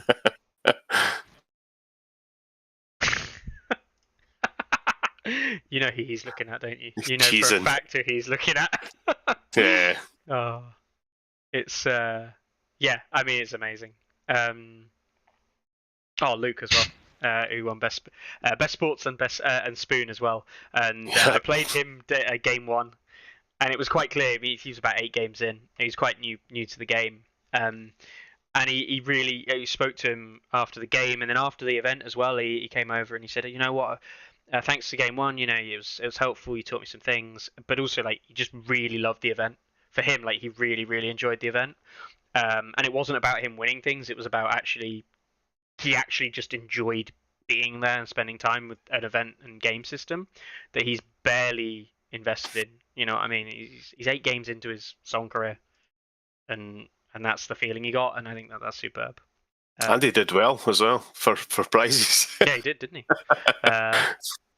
He got a lovely sword. You look very manly there. I mean, you look manly anyway, but you look really. That's my Braveheart impression there. Freedom! I wouldn't know anything about that. No, it was awesome. It was awesome, and again, thank you very much for all the photos, Doug. And I expect to pour over some of these and maybe include these in a video at some point when I deem next to build an intro. The promised intros. So that was always winter. And pardon the pun. Don't pardon the pun. I'm deliberately doing this. It was always winter, and now always winter is becoming always fantastic. So there you go. Oh, I like it. What a terrible, a little bit moist. Terrible line. Well, there was another event happen this weekend, and it's actually on the other end of the scale. So we'll nip over and we'll see how it went. And that was Adepticon. Adepticon ran this weekend, and I actually do have to give Adepticon credit because not only was it a big event, but it actually, I believe, is now the largest event that's ever been run in the US at 46 players. Nice. Which is very comparable to what we had over in Scotland. It was won by Brett after 5 games. 2 undefeated players, Brett and Micah, both running a lot of Jon Snow. More on that in a second. 46 players turn up for the event, which is fantastic. Now, I think there's a lot, you know, we we sit here and we talk about the US scene and things like that. I think the big thing for us is we hope the event was good, but they've played 5 games in one day. Oh. Yeah, man. Oh. Yeah. It's too much, right? It's too much. Yeah. No way. Yeah. Jose. And I don't know why they have this fascination of doing that. Evil Sponge there saying it was a marathon. Yeah, like, it's just not. I'm not going to sit here and bash the players and bash the community, because it's nothing to do with them, right? It's the TOs organising that. I think that's a point of improvement, and I think they can learn and develop from that. Don't be afraid at these big events of doing 2-day events, giving people time between games. Yeah. You can still do 3 games in less time to give people walk around like the con and things like that. It is at a con, right? So gotta take that into account. But yeah, it would be good to see them doing that. Now, I don't know much else about like best painted and things like that. I haven't seen much of the communication from it.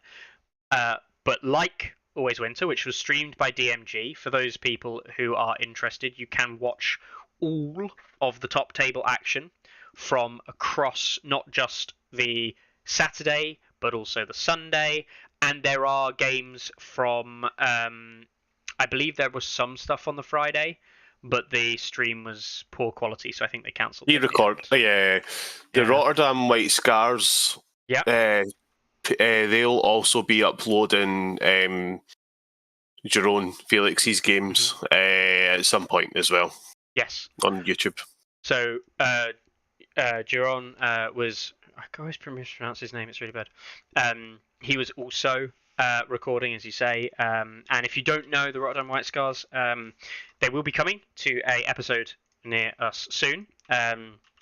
Organising when a time will be best to have them on, and they did record a bunch of the games that he was playing, which was, I would say, it wasn't like a table, it was the table that he was playing on each given round.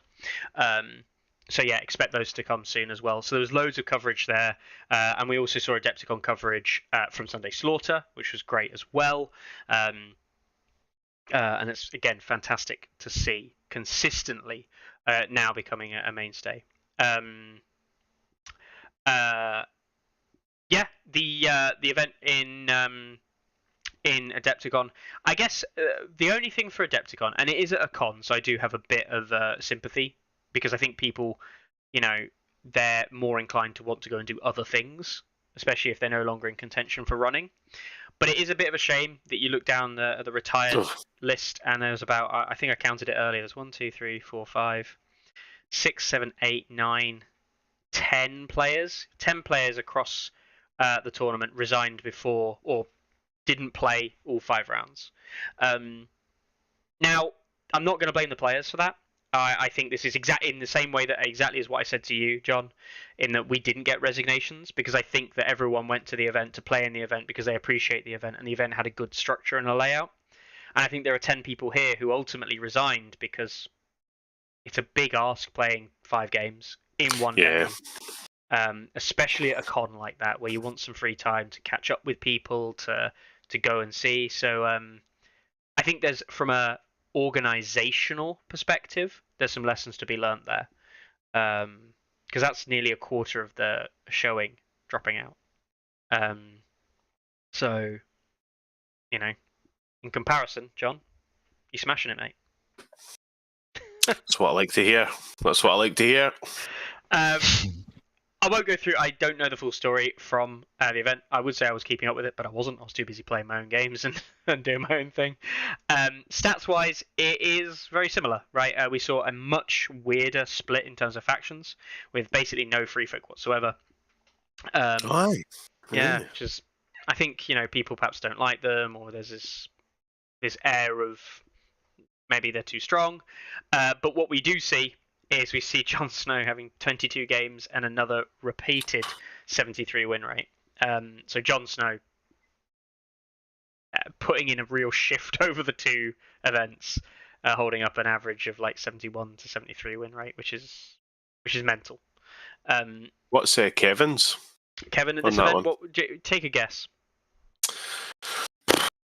Roughly 60%, but high number again. Kevin, 53. So a bit Yeah, lower, right, okay. bit lower, but it was certainly up there. Yeah. 53 is still in the it's like the sweet spot, right? Like you want Yeah. Within, just below 50.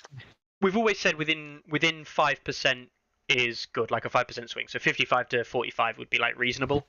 And to be honest, going up to somewhere like 60, especially when you consider like especially low play rates or low appearance rates, higher win rates are always achievable because it's assumed that they're played by people who know that like how to play them. They're more experienced players. That's not to say that they're better players, but you generally speaking find that lower play rates tend towards higher win rates in terms of how often they're picked. Higher pick rates, people pick them because they think they're good, actually tends towards a lower win rate because it's not better players playing them, it's more players. From both sides of the spectrum. Yeah. Which ends up driving it down closer to that like 50 mark. And that's kind of where we sit, and that's kind of why the John and the Kevin are the two big ones, because they're the major picks. We also saw Stannis, rightful heir, at exactly 50% over there. Yeah, you know it's a problem if the play rate is the number of games is high and the percentage is high. That's a problem. Yeah. And John is proving it. Now, I don't actually think John is broken or OP. I'm not actually saying that at all. I think that John is showing that he might be good. He might be strong. He might be good. We will see in time. Night's Watch won the event. Brett won with Night's Watch, and they had a strong showing of 61% overall win rate across the event as well. They played 28 games that weren't mirrors, and 22 of them were John. There was only one of the remaining 6 games that were played by other commanders in Night's Watch, and only one of those was a 1 game. So, win rate outside of John, really quite bad. So, yeah, it's kind of interesting there. So there you go. There's Adepticon, and congratulations to Brett for winning Adepticon with his record there as well. I haven't watched the stream or anything like that, so I don't know exactly what went down. But yeah, there we go. So that was this weekend. We've got to be feeling pretty good, right? It's a decent showing. Yep. Yeah. The US is picking up a little bit. 46 at Adepticon is very respectable. This is Chris Eustace was saying to us, speaking to me and Carlo, and he's been saying on the NRG Patreon and the NRG Discord that basically the US is about 2 years behind the UK now in terms of like attendance rates and things like that. And Adepticon at 46 players is very comparable to what we got at the LGT back in 2021. We got, I think, 46 players or 47, I can't remember. We were 46 last year, yeah. And you were 46 last year, and you know this is a comparable event. You know, I'm not going to sit here and say always Winter's a massive event in terms of like you're not aiming to get 100 odd people, right? Or even 64, you can't fit them, yeah. But like, you know, your upper cap is it low 50s? 56. 56, there you go, so slightly higher. But upper cap 56, and to sell 50 tickets and have 50 people on the day and on both days is great. And to have like half of those, or more than half of those, play in the ELO on the day before is crazy. And yeah, like overall, just a very strong showing for Song. And it's really good to see that the US Song is picking up. I just think there's a few things. And again, this isn't players, but the organization teams should think about when looking to plan their events in the future. It would be great to see them celebrate best in factions and things like that as well. I don't know if they do. Haven't heard as much information out of the event as of yet. Wasn't there, so I can't really tell either. But I'm hoping to get some more information to share with people soon. So there we go. There we have it. A good weekend for Song all round. Yeah, I'm dying to actually play in a tournament. So, yeah, that's the only downside of being a TO. Do you come to France? Do you come to France? Nice time. Yeah, I'd really like to go, to be honest. You might boil. It's very warm down there. I mean, I'll just walk about with a t-shirt on, so it's fine. Isn't that just what you do all the time? Yeah. Yeah, you're lucky I'm wearing one today. Take it off. Take it off. Don't chant too loud. He actually might. Yeah, no, obviously fantastic, and obviously great to see both of you in flesh again up in Scotland, and it's great to see the community comes out so strong and have a great weekend as a community. And then it was a great weekend as well for the US scene in terms of competitively coming out and actually showing that they can get the numbers for events when the event wants the numbers. I think it's actually really weird, because as much as there are annoying things that go on with CMON, and I could sit here and complain about CMON all day, for those people who really want a headache, I actually still think that the game is progressing in a positive direction. I agree. I was talking to Titus after the event, and we both agree that I think the game could probably use CMON like Kickstarters anyway. Like, I think the game could probably use a second Kickstarter, like 2 new factions at once in a box, all the cards, new rules, bring a bunch of new players in through Kickstarter. I think that would work. Yeah, that's not a terrible idea. Yeah. And I think one of the only things would say is that, like, I think we've got here because of the great game that they developed, but we've got here from community, and it's the community is the most important thing. And what makes these events great is people like yourself, John, and Doug, and not just you as TOs or photographers, right? But it's like people who play games and are just keen to be at events, and people who spend time, Connor organising the curry night. That is just as important as anything else, because it's all of that side of it, which is the community as a whole coming together and celebrating the game of song, which is what I think a lot of events have become in the UK, certainly. And I know Always Winter is for me probably the pinnacle of that ultimately. Much more a celebration of song than I would say a tournament per se. There just happens to be a tournament there at the time, yeah. And that's the reason people gather. But it's not the driving reason people come, Yeah. So, Yeah. I think it's really nice. It's really nice. Thank you for saying that. That's much appreciated. No, it's all right. You deserve it. So, was there anything else you guys wanted to talk about before we start winding down? Any other topics? There's actually one topic that Doug wants to talk about. I'll remind him in a minute. I know what it is. I'm just saving it best for last. What about yourself, John? Anything? Nah, I can't think of anything. No? Nah. I was just overall, again, wanted to say thank you to everybody for coming, and I hope to see you next year. And before that, as a player, but as a TO, I hope to see you next year. 100%. 100%. Carly says, will you be guys attending the Welsh GT?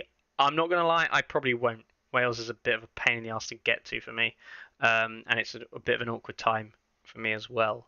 But I have been looking at it. Yourselves, Welsh GT? I was eyeing it up last year, but I think we'll see how travelling not as far goes for me first before I think about it. But it's on my radar. Yeah. Doug? It's the difficult part of the world for me to get to, actually. Alright.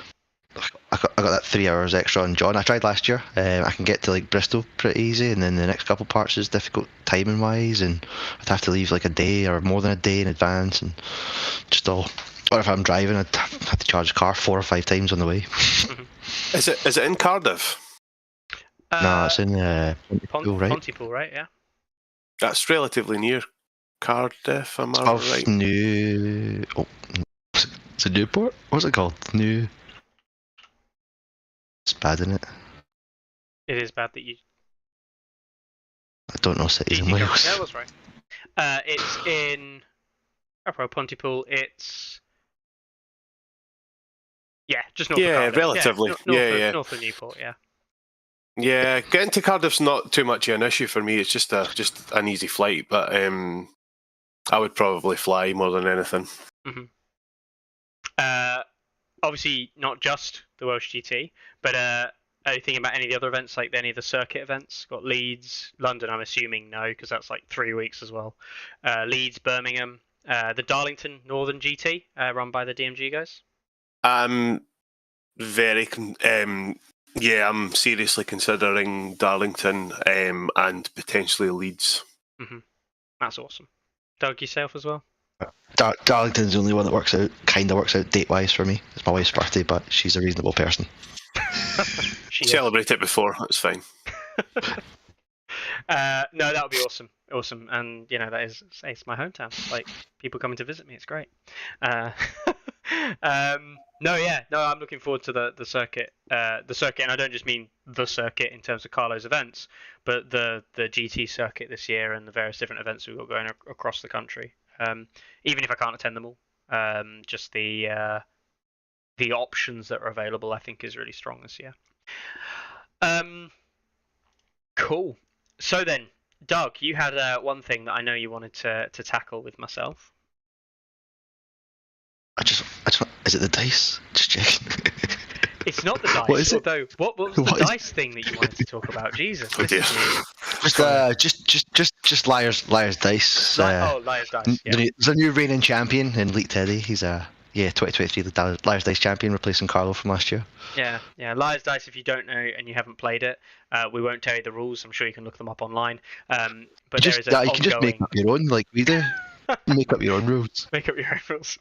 There is an ongoing kind of Liar's Dice Championship that we have going whenever we meet up now, and it's and my favourite moment. We got to meet Isaac Keijo, who I played a lot online. A couple of videos actually with Keijo playing against him. And he is the well-dressed man in song, easily. Yeah. Yeah. He is, absolutely amazing. Should have done a prize for that. Yeah, actually, he messaged me when I got home saying he spends a lot of time in Aberdeen, so I think we're going to meet up and play a game. Oh, that's awesome. Yeah, he's there now. He's there now. Hey, he got here before me. You have to ask him if he wants to play some Imperial Assault. Only some people will get that, and it's great. I mean, it's fantastic, isn't it? And then the other thing that Doug mentioned, and Doug actually called us out. Doug caught us off guard and went, "I've got a bone to pick with you." Basically listed off multiple problems with me, with my show, how I suck. Oh no, wait, that was my dream. No, Doug. That was a wish. That was a wish. Doug said that sometimes we say, like, how did you word it? I'll say it again. You basically say, so that's not really a problem. This is a problem in the game, or this isn't a problem in the game. Good players know what to do, and then you stop. Instead of sharing your wealth of knowledge with all the rest of us, you just you should just continue that on, and that is, and then explain. Maybe not for each faction, but just in general what it is. Just instead of keeping it in your pro players club, share the wealth. You see where the camera goes blurry there, Doug? That's because it's assuming you're assuming I know the answer, whereas I'm just fading out as if to say, I don't go here. I just say that because then I don't have to explain something I don't understand. It's clearly something that we'll have to do more of. Is some videos explaining concepts, ideas, or how we think about or tackle some things. Yeah, well, that's the second thing that really got me into the game was the Lannister video Carlo made on top of Bloodraven, speaking about how he plays Lannisters on a podcast. Those two things together are why I play Lannisters still. Oh, wow. So it's useful to pass them on. Mm-hmm. Doug, if you want to get better, there's two things you need to do. A, get good. Yes. And B, play Free Folk. Also, No. accurate. I'm a Lannister. I told you, like, I'm so Lannister. I'm a Lannister. Just remember. Oh, he's got the shield. Just Look sit at here on my gold line. Just remember, Doug, reading the card explains the card. God. So, You came up to me a couple of times and went, "Oh, could you do a ruling for this?" And by the time I came over, it was like, "No, we've sorted it. It's fine." Or maybe it wasn't you. It might have been somebody else. oh, it's probably multiple people, mate. They're probably all blended into one. I know that you came and asked me for rulings. God damn it! Yeah. How many The final how many tally. rulings did you have? I was The going to say, final you know how tally many? was 41. So, Okay. 38 of them, I confidently was like yes or no, and inherently upset Alan and told me I was wrong. And then 3 of them, I was feeling it was just an opinion. Alan And from Dead I Meta, was, though. yeah, Mr. Bainbridge.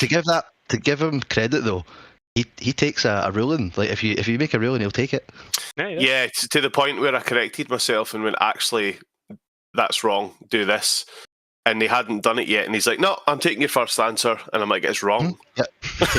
He's like, "I'm still taking it." I'm like, "Okay, well."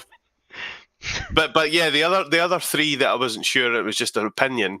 I was telling you this yesterday that I felt like it was only fair to the person I was ruling against to get 2 other opinions, being yourself and Carlo, and pick the majority rule, because it sounds like a cop out, but I feel like I want to be fair more than I'm right, do what I say, sort of thing, because I know I'm not always right. So yeah, I think but 41.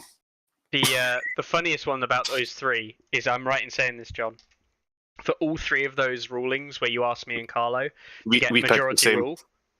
No, Yeah. it's not so much we picked the same, but me and Carlo always disagreed. Yep. Yep. It was, which I thought was really funny. Yeah, that's true. Actually, I didn't get outvoted by you 2. I was always the decider. So yeah, cheers for that. Pre-planned it.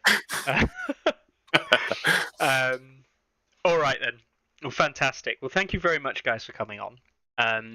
I'll run through the tournaments coming up, because there are a few. I assume there are a few. I haven't actually looked. Been so out of it. We've got. Let's get into the groove. We've got an event happening in Let's Play in Luxembourg. That's Let's Play, not Let's Play, the place in Liverpool. This is Let's Play, the place in Luxembourg. It's got a Z, not a S. And an umlaut. And an E with the 2 wee thingies at the top. Yeah, two wee thingies. There you go. Yeah, that's the one technical term. Very accurate description. We've got an event in Barcelona happening this weekend as well. We've got an event in Wrocław in Poland, another one in Hamburg. The Big Fluffy Tournament. I don't even care how many people turn up at that. I think it's an awesome name. Oh, I want to be a Big Fluffy. Oh. Anyway, event happening in Hamburg in Germany. An event happening in the Fools Tournament. That's in Budapest in Hungary, which I have been hearing. The Hungary scene has been growing, so it's good to see. An event happening in Braunschweig in Germany as well. And another event happening in Fritzlar. Wow, the Germans have pulled out this weekend. Wow. Nice. You've got an event happening in New Jersey, in the US, in Yardville. And another one in Mobile, Alabama, the Battle in the Bay, number 2. An event in Russia. I'm not going to pronounce it. Don't ask. An event in Milek in Poland as well. Madrid, Spain this weekend. Granada, Spain this weekend. Bergheim, Germany, but that's next weekend. We won't go into that.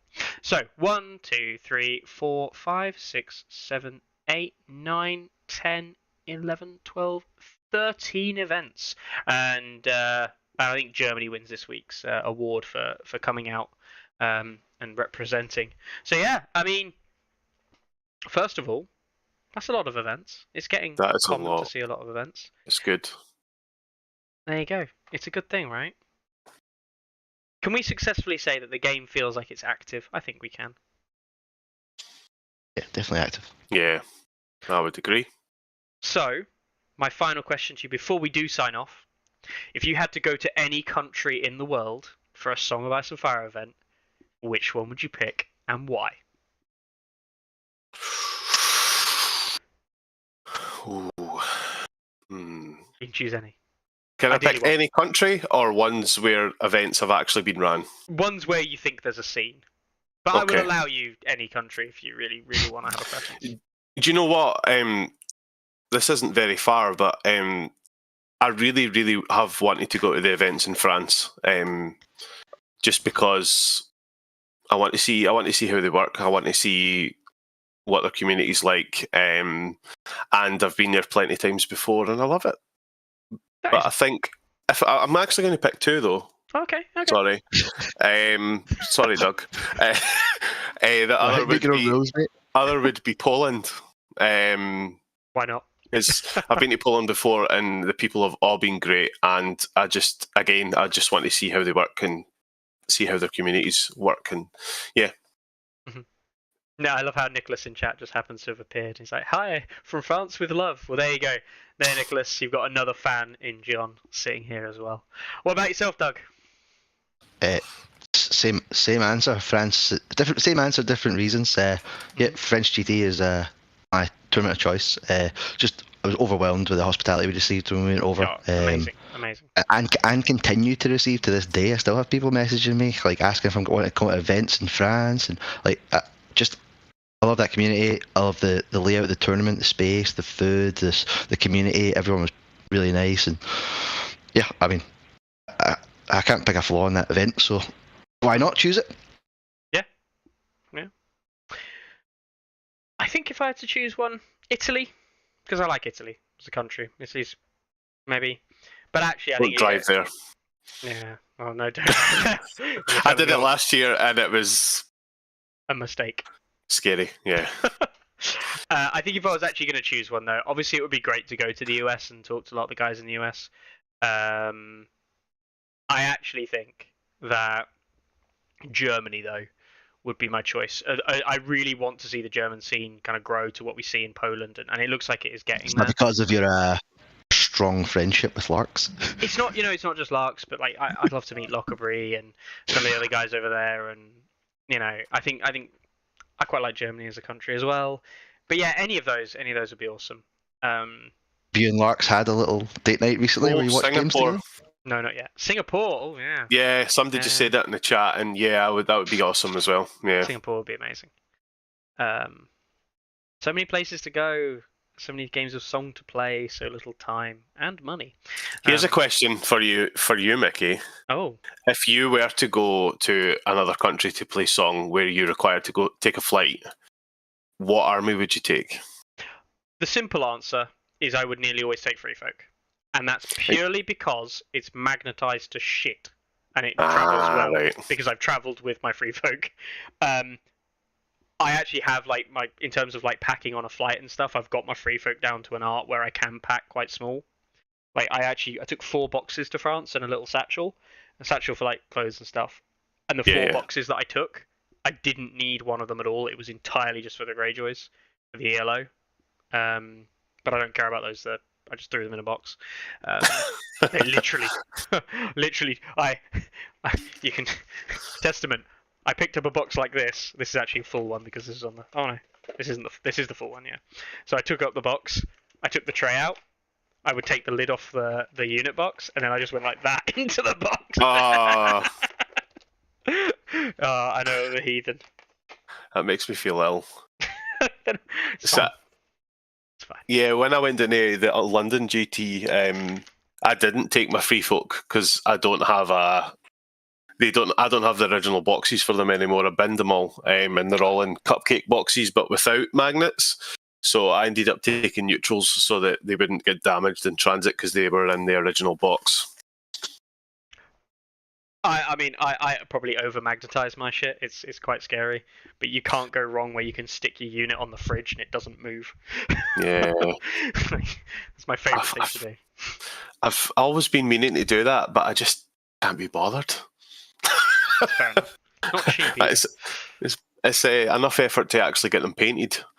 Mm-hmm.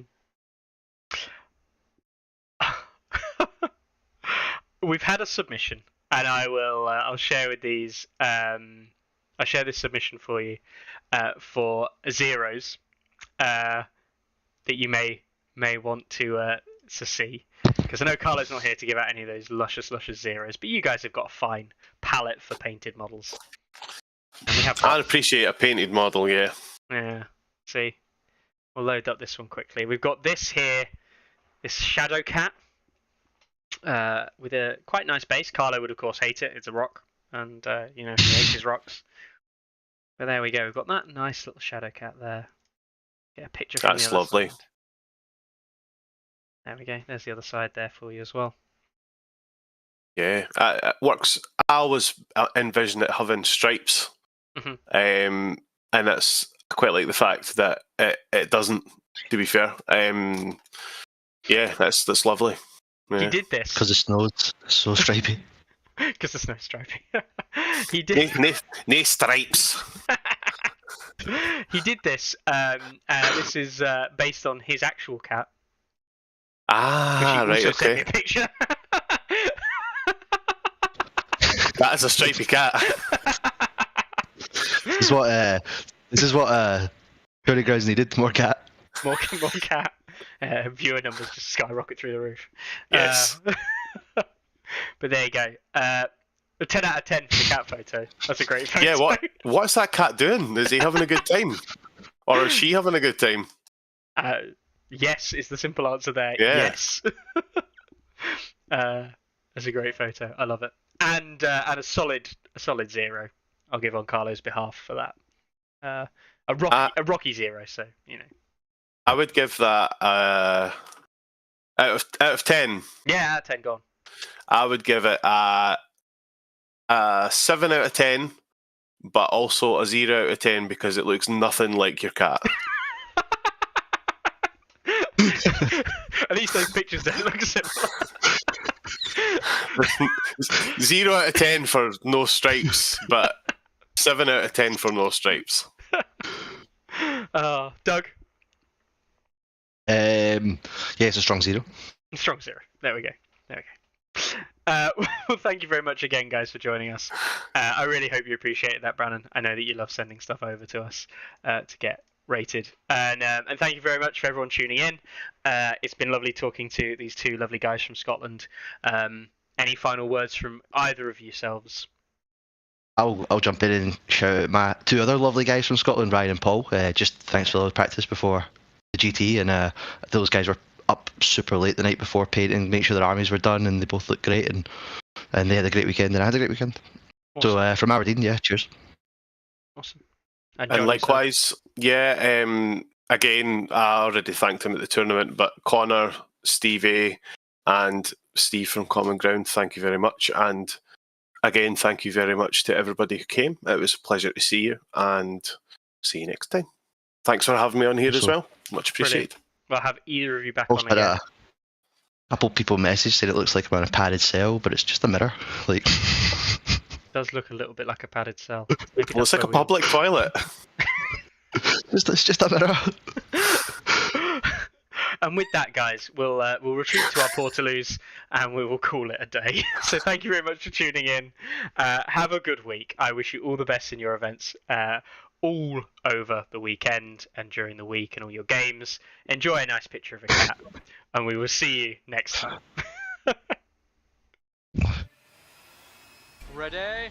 Aim! There's too many! Anyone see my mammoth?